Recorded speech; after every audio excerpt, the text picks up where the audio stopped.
지난 12일 밤 부산의 한 아파트에서 주인과 함께 산책을 나가기 위해서 엘리베이터를 타고 내려오던 몸 길이가 95cm고요 몸무게가 45kg에 달하는 개가 이제 1층에 도착을 하고 쓰레기를 버리고 엘리베이터를 타려고 엘리베이터로 다가오던 이웃 주민을 물었습니다. 입마개를 하지 않았습니다. 수술을 해야 할 정도로 몸에 심한 이빨 자국을 남겼습니다. 그리고 이 사건으로 인해서 거기에 주인은 과실치상 상해를 입혔으니까요 동물 위반, 보호법 위반 등으로 입건이 되었습니다. 그런데 그가 경찰에서 수사를 받는 도중에 그가 한 말이 보도가 되었습니다. 우리 개는 순둥이라 사람을 물지 않는데, 그러니까 이 개 주인은 자신의 개에 대한 정말 좋은 믿음을 가지고 있었습니다. 우리 개는 절대로 사람을 물지 않는 아주 순한 개인데 근데 물고 말았습니다. 왜 제가 이 개 이야기를 새벽부터 하는가 하면 기도가 우리만 사용하는 용어가 아닌 것처럼 믿음 또한 그리스도인의 표징으로만 사용되는 것이 아님을 먼저 알 필요가 있다는 겁니다. 어떤 의미에서 이 세상 모든 사람에게는 각자 믿음이 다 있습니다. 단지 무엇을 믿는가, 즉 믿음의 대상의 차이만 있을 뿐입니다. 어떤 사람들은 자신의 신념에 따라서 목숨까지 내놓기도 합니다. 특정한 사상이나 이념에 따라서 많은 것을 포기하고 평생 한 길을 가는 사람들도 있습니다. 좀 더 우리 생활 가운데서 구체적으로 우리가 경험할 수 있는 일들을 한번 생각해 보십시다. 무슨 일이든지 맡은 일을 책임지고 잘해내는 사람을 보고 우리는 뭐라고 그럽니까? 참 믿음직한 사람이다. 그럴 때 그 믿음은 도대체 또 뭘까? 그러니까 믿음은 기독교에서만 사용하는 것이 아님이 분명합니다. 이제 좀 더 좁혀 보십시다. 우리끼리 사용하는 믿음에 대해서 좀 생각을 해보자, 그런 뜻입니다. 보통 처녀 총각을 소개할 때 직업을 이야기하고 또 우린 다 예수 믿는 사람들이니까 뭐까지 이야기합니까? 그 처녀 참 믿음이 좋아. 근데 결혼하고 보니까 전혀 생각했던 믿음이 아니에요. 믿음이 좋아. 아유, 저 성도, 저 집사님 얼마나 믿음이 큰지 몰라. 그렇다면 좋은 믿음, 나쁜 믿음을 구분하는 기준은 무엇일까요? 큰 믿음, 작은 믿음, 믿음의 크기를 측정하는 어떤 도구가 있을까요? 측정할 수 있는지, 우리가 무엇을 기준으로 그렇게 하는지 따져볼 필요가 있습니다. 그래서 오늘 나눌 말씀의 주제는 십자가의 믿음입니다. 우리가 해석에 따라서 또 이해하는 정도에 따라서 이 십자가의 믿음을 여러 가지로 생각할 수 있겠습니다만은 일단 십자가는 우리의 믿음의 대상이 되기도 하고요, 그 다음에 그것이 또 가르쳐주는 믿음의 본질이기도 합니다. 십자가로 말미암는 믿음, 혹은 십자가를 믿는 믿음, 어떻게 생각해도 좋겠습니다. 아무튼 십자가에서 일어난 일과 우리의 믿음의 관계를 좀 더 우리가 오늘 깊이 생각해 보자는 겁니다. 그래서 이 주제를 좀 더 깊이 다루기 전에 저는 1차적인 이 믿음의, 성경적인 믿음의 의미가 무엇일까, 한 신학자, 한 목회자의 말을 여러분들에게 소개하고자 합니다. 브라이언 채플이라는 참 세계적으로 유명한 설교학자가 있습니다. 신학자이기도 하고 목회자이기도 합니다. 브라이언 채플이라는 사람이 말한 것을 제가 여러분들에게 좀 소개를 할까 합니다. 믿음을 어떻게 정의했는지 한번 보십시오. 성경적 믿음 또한 우리가 발휘하는 영적인 실력이 아니라 우리가 보이는 영적 의존입니다. 우리는 예수님을 향한 우리의 강한 믿음을 의지하기보다는 우리를 향한 그분의 강한 사랑 안에서 안식해야 합니다. 그러니까 우리가 믿음, 이게 우리의 일이 돼가지고 굉장히 예씀, 우리의 행위, 이것이 아니라 얼마만큼 더 우리를 사랑하신 십자가 지신 예수님을 의지하고 의존하는가.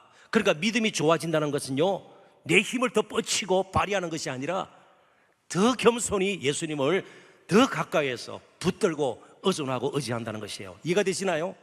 그러니까 영적 실력 이 측면이 아니라 영적 의존입니다. 더 철저하게 예수 그리스도를 의지하고 십자가를 붙드는 것입니다. 자, 그렇다면 십자가의 믿음이란 이렇게 그냥 우리가 좀 설명을 할 수 있을 것 같습니다. 예수 그리스도의 십자가 없이는 자신의 인생이 무의미하며 지금 하고 있는 일 또한 무가치함을 절실하게 깨닫고 전적으로 그의 의의 공로를 힘입을 뿐 아니라 늘 십자가에 나타난 대속의 은혜를 받아 하루하루를 사는 것, 이게 믿음으로 사는 것이고 십자가의 믿음이다, 이렇게 우리가 좀 요약을 할 수 있을 것 같습니다. 그래서 본문 갈라디아서 2장 20절을 다시 한번 읽어보도록 하십시다. 저 화면을 보시고 함께 읽어볼까요?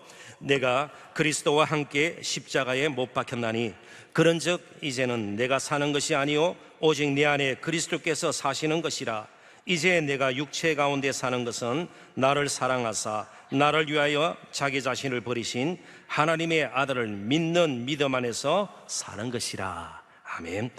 제 본문은 십자가의 믿음을 가지고 사는 자는 더 이상 율법을 지켜서, 조금 달리 표현하면 자신의 종교적인 행위로 하나님 앞에 어렵게 서려는 시도를 하지 않게 됨을 가르쳐 줍니다. 오직 믿음으로 살게 되는 겁니다. 그리고 십자가의 그 믿음은 이제는 예수 그리스도가 또 나를 통해서 사시는 것임도 본문은 강조하고 있습니다. 내 의가 아니고 예수 그리스도의 의로, 그리고 사는 것이 내가 드러나는 것이 아니고 나를 통해서 예수님이 드러나는 것이 믿음의 본질이라 본문은 그렇게 가르쳐주고 있습니다.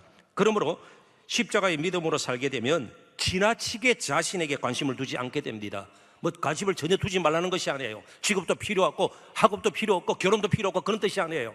일상생활에 그냥 무관하게 살아라, 그런 뜻이 아닙니다. 지나치게 자신에게 집착하지 않게 되는 겁니다. 대신 예수님께 점점 관심을 두게 됩니다. 나를 통해서 그분이 나타나셔야 하는데, 그래서 질문들이 달라지게 되죠. 왜 나를 통해서 예수님이 드러나지 않을까? 어느 부분에서 막혀 있을까? 지금 나의 관심은 도대체 어디에 가 있을까? 정말 좀 더 예수님에게 나의 삶을 맡기고 그분이 나를 통해서 드러나실 수 있도록, 나를 사용하셔서 그분이 많은 사람들에게 전해질 수 있도록 그렇게 살 수는 없을까? 이런 질문들이 자꾸만 바뀌게 되는 겁니다. 이런 질문들을 가지게 살게 되면 무엇을 하라도, 그것이 경건생활의 열심이든 많은 봉사든 결코 자신의 의나 공로가 될 수 없음을 인정하게 되는 겁니다. 그러면 헛된 자랑에 빠지지 않게 되는 겁니다. 겸손히 이 모든 것이 하나님의 은혜라. 사도 바울이 실제로 고백한 것이 나의 나 된 것은 하나님의 은혜로 된 것이니, 그리고 내가 다른 사도들보다 더 많이 수고하였으나 내가 한 것이 아니요 오직 하나님의 은혜라. 그런데 우리는 그렇게 고백을 하면서도 내가 수고한 것, 내가 열심으로 무엇을 하는 것, 이것이 나의 믿음의 행위로, 그러니까 다른 사람보다 훨씬 나는 믿음이 좋다, 스스로 그런 오류에 빠질 수 있다는 겁니다. 그 믿음 자체도 하나님의 은혜예요. 그냥 하나님께서 우리 각자에게 필요한 은사를 주셨고요, 그를 섬길 만한 기회를 주셨고요, 그런 여건을 허락하신 겁니다. 모든 것이 하나님의 은혜라는 겁니다. 특별히 이 주목할 단어가 못 박혔다는 단어입니다. 그리스도와 함께 십자가에 못 박혔다, 완료형으로 되어 있습니다. 이미 예수님의 십자가에서 우리의 죄의 문제가 완전히 해결됐다는 그런 뜻입니다. 우리의 죄가 십자가에 못 박혔다, 이 말은요, 우리의 죄가 거기서 완전히 처리가 되었다는 겁니다. 더 이상 죄의 책임을 우리가 질 필요가 없게 되었습니다. 더 이상 죄의 선고가 없게 되었습니다. 이젠 저희들은 무죄 선언을 받은 사람들입니다. 어렵다 인정함을 받은 사람입니다. 이제 하나님의 자녀의 자리에 서게 되었습니다. 예수님께서 십자가에서 우리의 죄를 대속하셨기 때문입니다. 그런데 우리는 아무것도 한 것이 아닙니다. 믿음으로 우리의 죄악된 과거가 못 박혔을 따름입니다. 나의 그 흉악한 과거의 모습이 지금도 앞으로도 지을 죄가 다 십자가에 예수님과 함께 못 박혀 버렸구나. 그걸 믿음으로 그냥 그렇구나, 이게 우리가 한 전부예요. 더 나아가서 우리 자신이 이전에 믿고 의지하고 자랑거리로 삼았던 것들, 그 모든 것들도 십자가에 함께 못 박혀 버렸습니다. 자, 그렇다면 이제는요, 우리가 붙들 분은 한 분밖에 없습니다. 더 이상 이전에 자랑하던 것, 그렇게 좋아하던 것, 이 붙들고 살다가는 내가 낭패를 당한단 말이죠.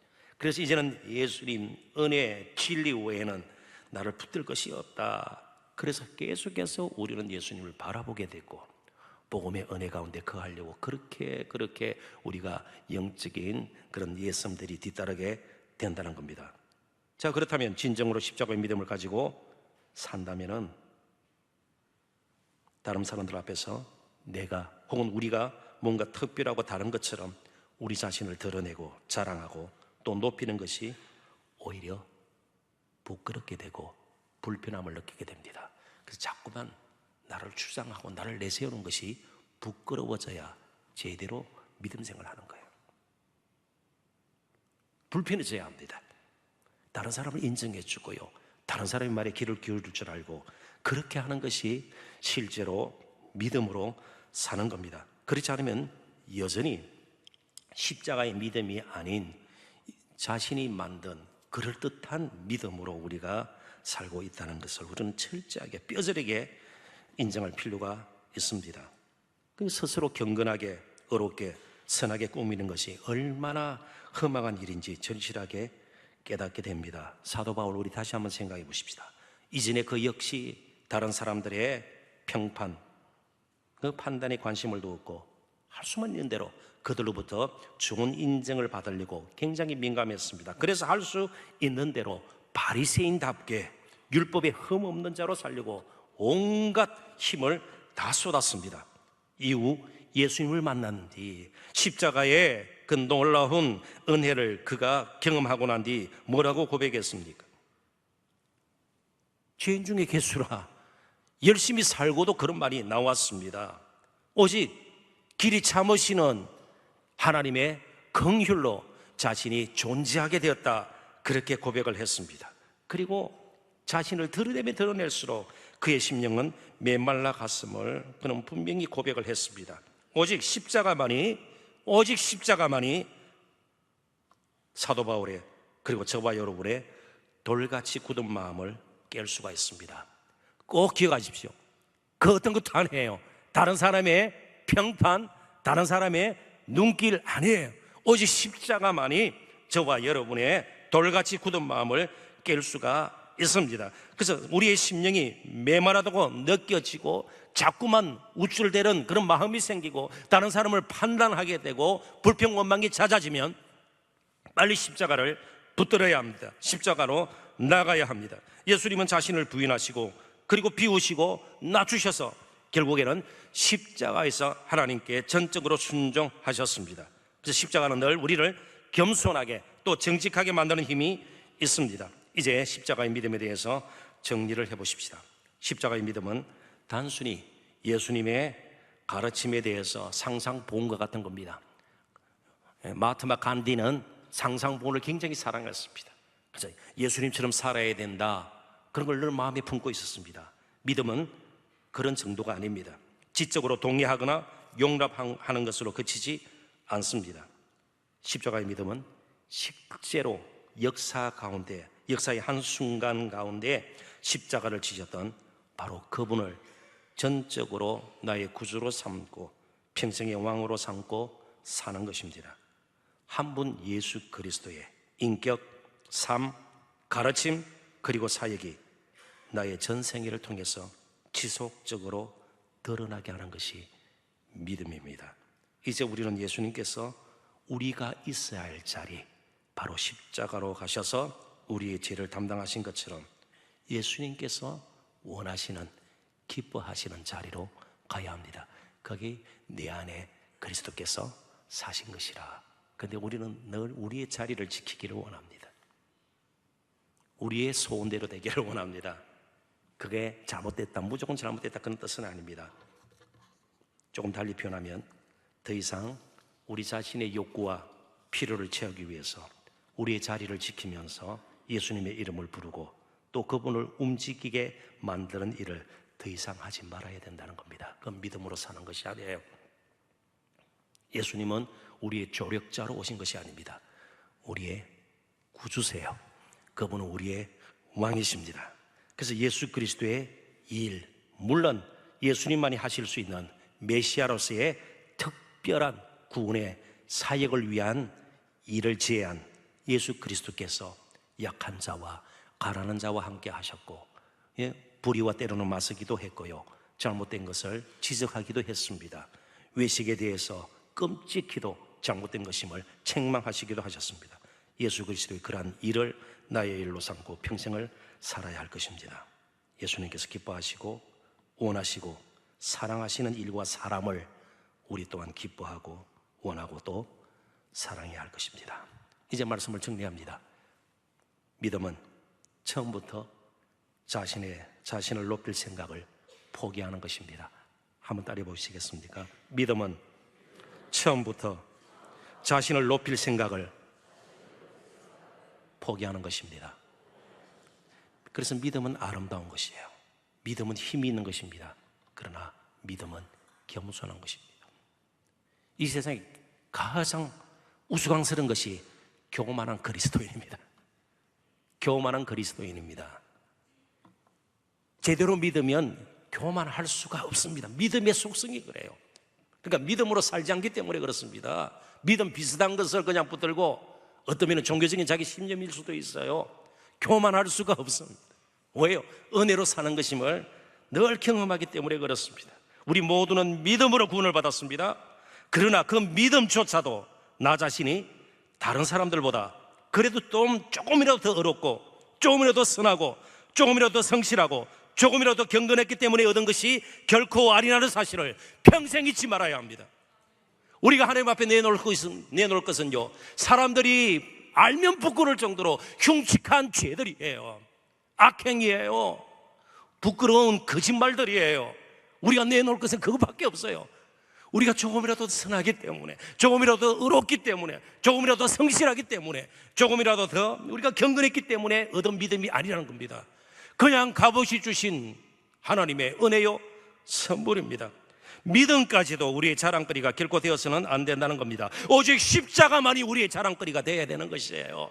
십자가 지신 그분만이 날마다 높임을 받으셔야 됩니다. 그래서 살든지 죽든지 믿음으로 우리는 오직 예수님을 존귀하게 여겨야 합니다. 사도 바울이 그랬고 모든 우리의 믿음의 선배들이 그랬습니다. 오늘 저와 여러분도 그렇게 해야 돼요. 그런데 오늘 어떻습니까? 하나님의 교회에서 예수 그리스도가 존귀함을 받는 것 같아요? 아니에요. 누가 더 옳냐, 누가 더 크냐, 제자들의 그 다툼이 재연 반복되는 경우들도 얼마나 많습니다. 심해지면 싸우고요, 법정 소송까지 일어나는 것을 보지 않아요? 무슨 예수님이 존귀함을 받아요? 예수님이 어떻게 드러나요? 늘 우리들은 이 새벽에도, 특별히 이 새벽에도 기도할 때 정말 예수 그리스도만이 나의 삶에 내가 무엇을 하든지 지금 어떤 형편에 처해 있든지 예수 그리스도만 정말 경배를 받으시고 존귀하게 여김을 받기를 원합니다. 오직 믿음 또한 선물로 주신 것이에요. 에베소 2장 8절 9절 얼마나 요절로 외웠습니까? 믿음조차도 하나님의 선물이라는 것을요, 행위로 말미암지 않았으니 누구든지 자랑하지 못하게 하려 함이라. 우리가 가진 믿음의 크기 때문에 하나님의 사랑을 더 받을 것이라는 어리석은 생각도 이제부터는 지워야 합니다. 모든 것이 하나님의 은혜입니다. 그러나 이 십자가의 믿음을 가지고 평생 길을 간다는 것은 결코 쉬운 일이 아닙니다.